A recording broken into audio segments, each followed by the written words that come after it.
secret. And that secret you're going to hear the first. Hallelujah. My life story. Aren't you blessed? Yes.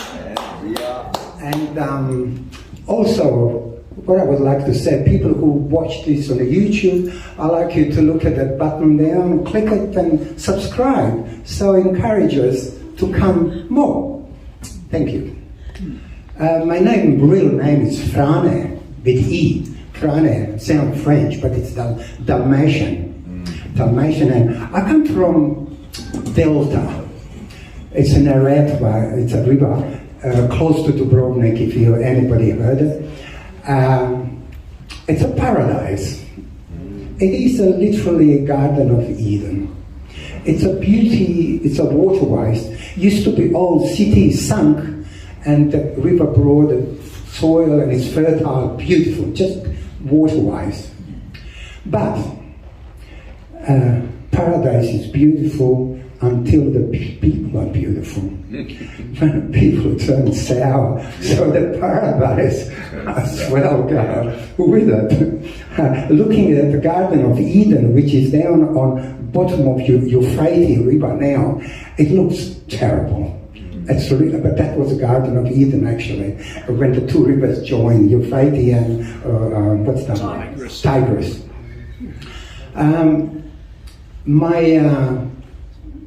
My grandfather was a Catholic preacher, and he got out and married my grandmother, and that's why I'm here.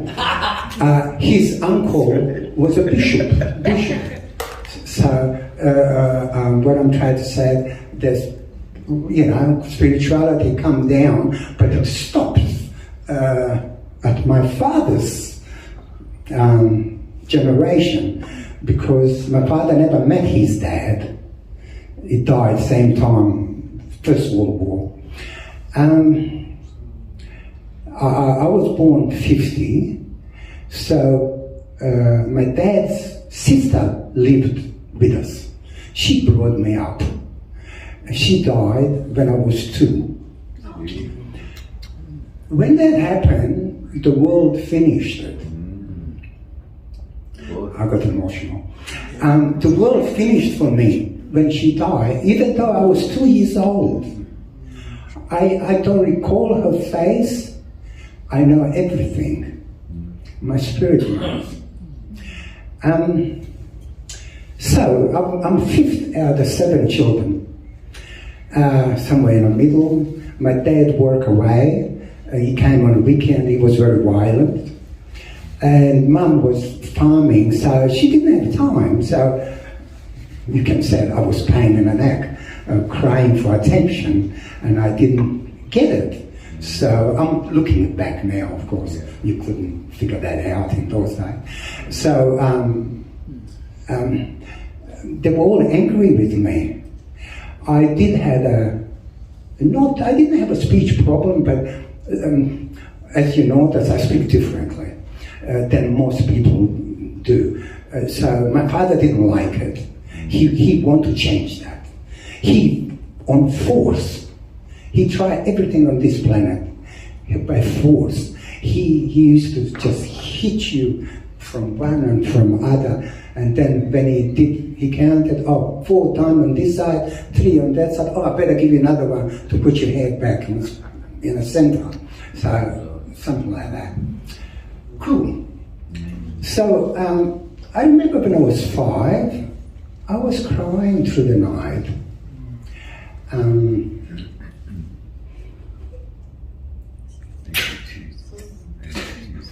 Sorry. No, that's okay. I hate when I go emotional.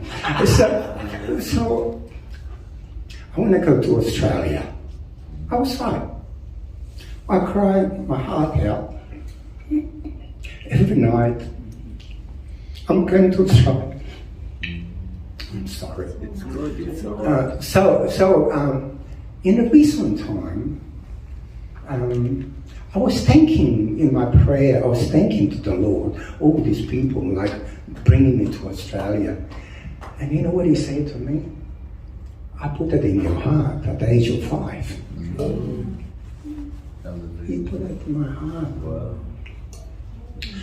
So, I remember pestering my mum. I could vaguely recall. We had a fireplace. She threw me on a fireplace and I burned my bum. I had to sit in a cloth of vinegar for 12 months because my backside was rough like a sandpaper, even when I came to Australia. So, when I was 7, my dad came to me and he wanted to see what I learned. So I had a problem with saying letter S. The word is together, ustali, but I say utali. It's a childish talk, of course. I couldn't say it. So my father lost it.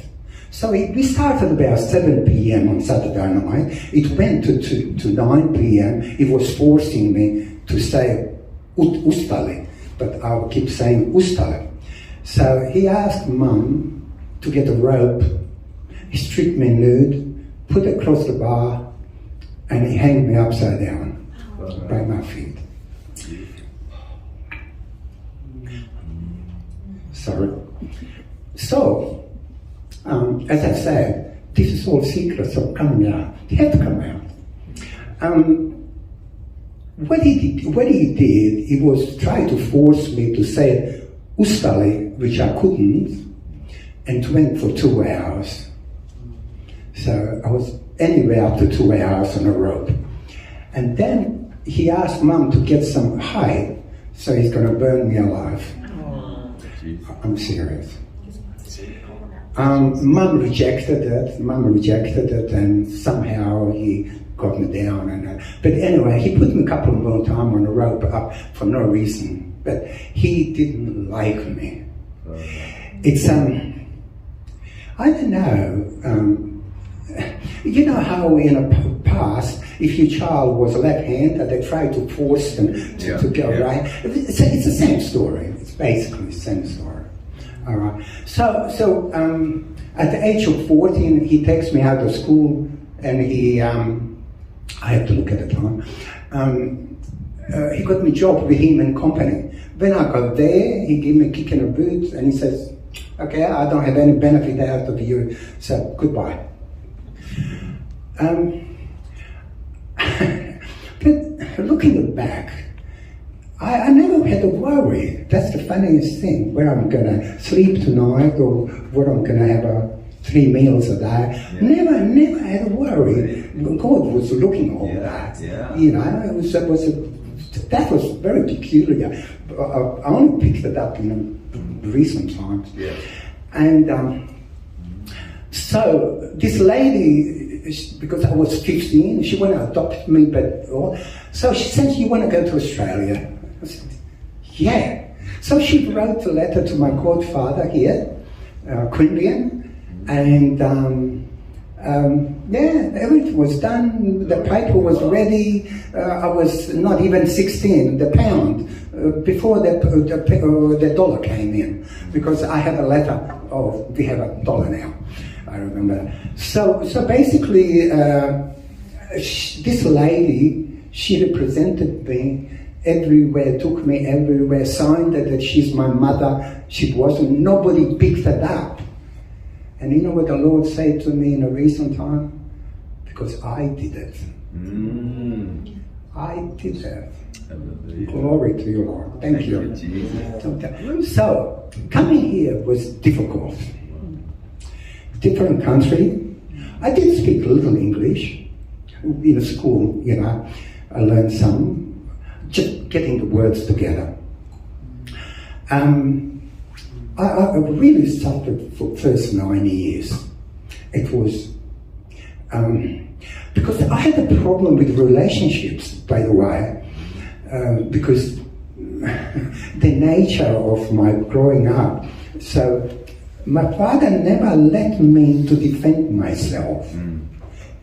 So I found that even now, I'm finding that very difficult when I get into the crunch, in difficulties that I can swim out, I get stunned.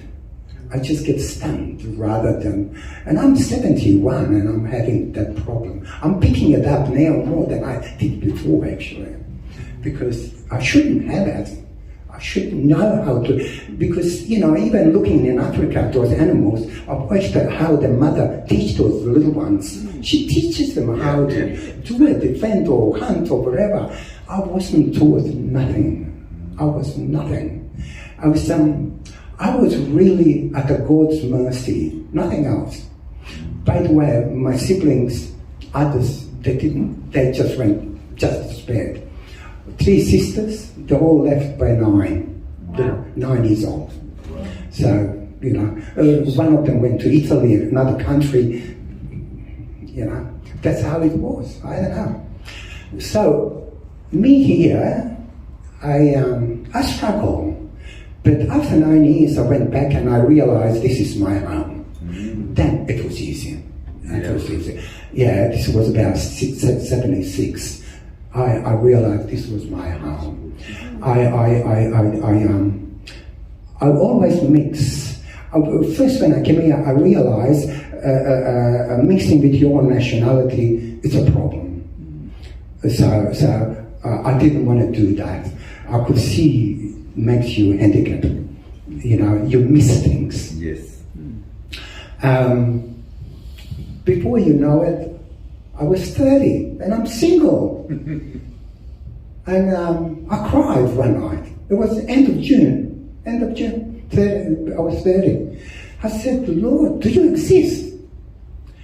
Do you really exist? I said, I'm brought up through Catholic, but I didn't see you anywhere. Yeah. I know your name, but that particular night, everything changed. Because I called on him.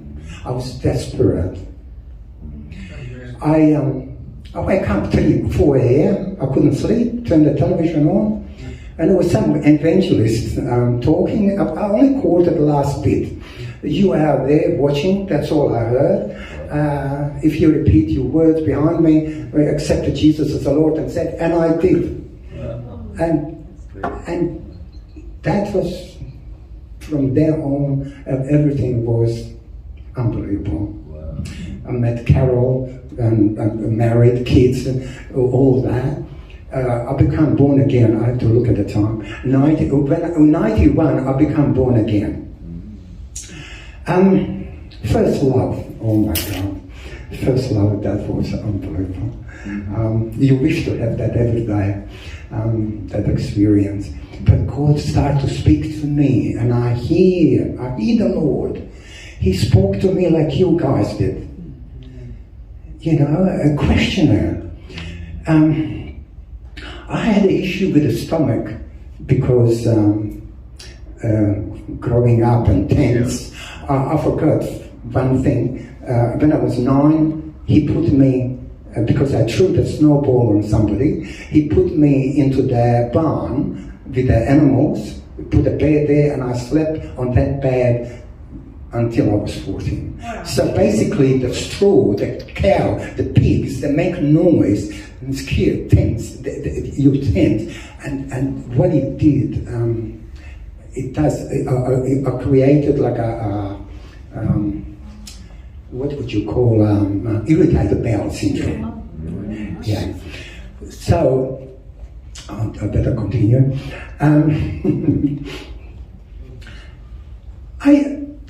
I asked God, even though when all this was first love, I asked God to heal me. And I plead with him. I really plead. I believed, but it didn't happen. And I sort of, late 90s, I fell a bit back to 2008, just before I come to full gospel.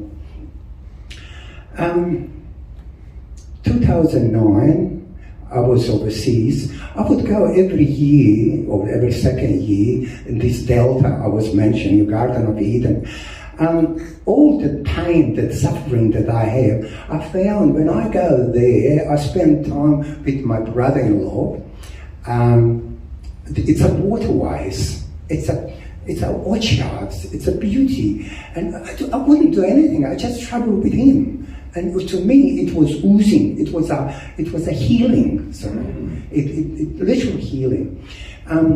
Until 2009, I was coming back and I learned my wife left with other. The world collapsed on me. My family, I lost my family. What that did, that moment, I had 4 houses. My ego was high.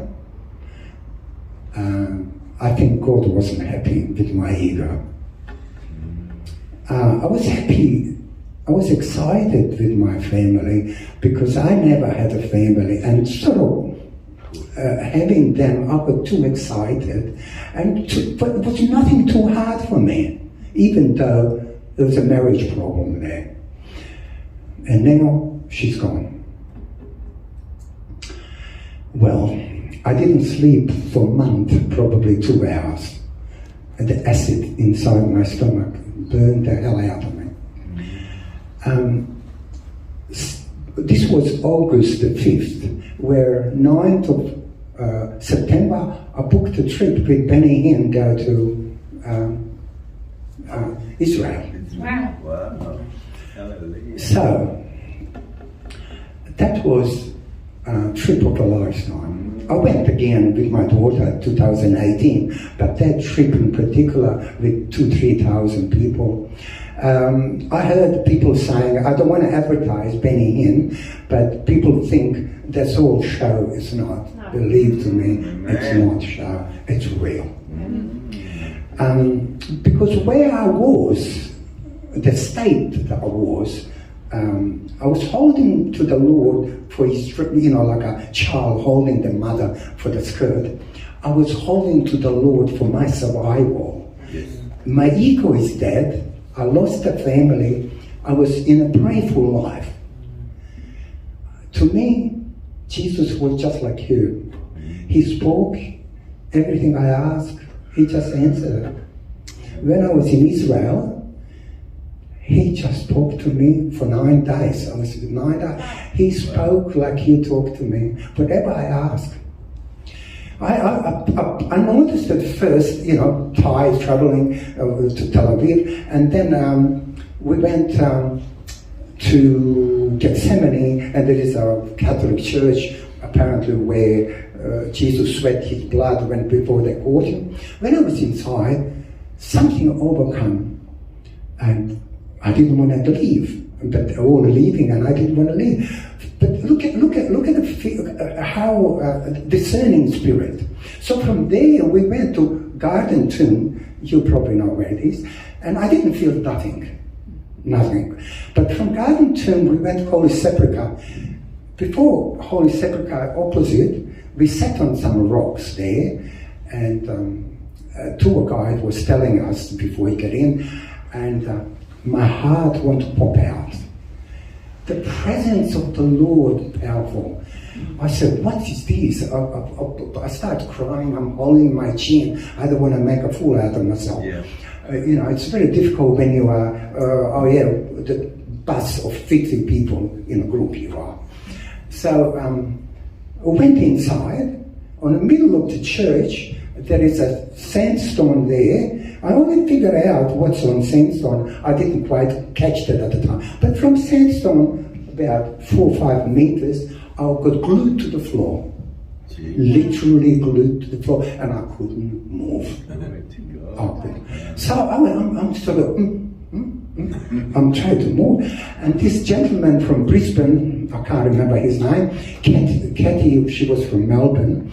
They saw me, they said, we experienced that. Do you experience anything as we did? So I said, what did you experience? We got glued to the floor. Hi, Kathy, if you ever see me, I would like you to contact me. The Lord said to me, I asked him, that is the Calvary, that spot. Of course, it's down there because so many times they built all the buildings. And outside, from the front door, about 60 meters away, coming in, that's where is the tomb. The tomb, it's 100 meters apart from tomb to the cross where it was. So we went there. I'll be very quick. Went round the Galilee following day. We had a rally. So stage. I was next to the stage. Description is beyond this. It's beyond the description. It's impossible to have words. The Holy Spirit was thick as a jelly, literally. People were in every angle, this way, that way. There were, I was there, I didn't know this was my hand. You're making strange, it's literally, everybody's doing strange things because they're tossing them up on a stage, 3, 4, 5 of them. But I said, I hope they don't toss me up. They didn't. But experience that.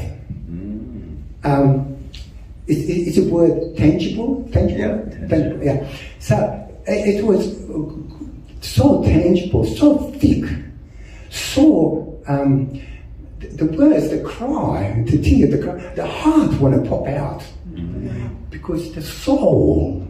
What soul want to experience the Spirit of God?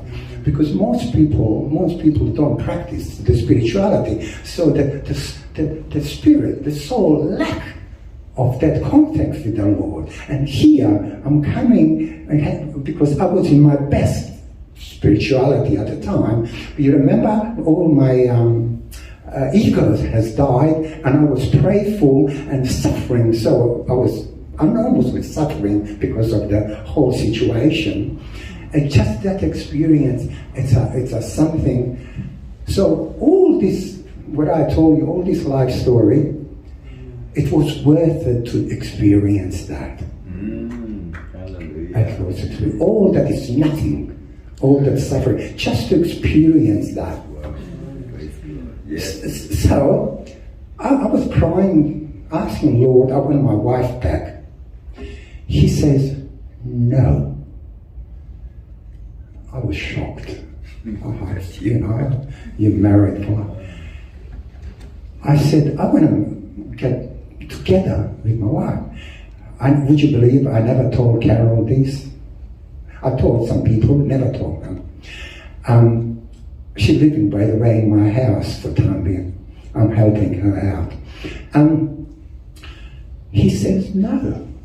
I want Carol for myself, and I want you for myself. You two can't serve me together. And it's true. I thought, immediately, I thought it was ridiculous. But yeah, then I thought later on. So what I did, I disregarded what God said. I took her back in. Oh yeah, she went to the family court, split everything 50-50, and come back. And of course, that was a hell for 2 years, and she did it again. Divided that other 50-50. So basically, it destroyed me. It literally destroyed me. But I missed it earlier. When the Lord asked me, first time He spoke to me, one thing He says to me, forgiveness. Your father, you have to forgive him, and your mother. Yes. And I said, is that possible? He says to me, that's the only way. So I did. I don't have an issue actually with I'm not stubborn. I don't have no issue to forgiveness. God gave me that grace anyway. But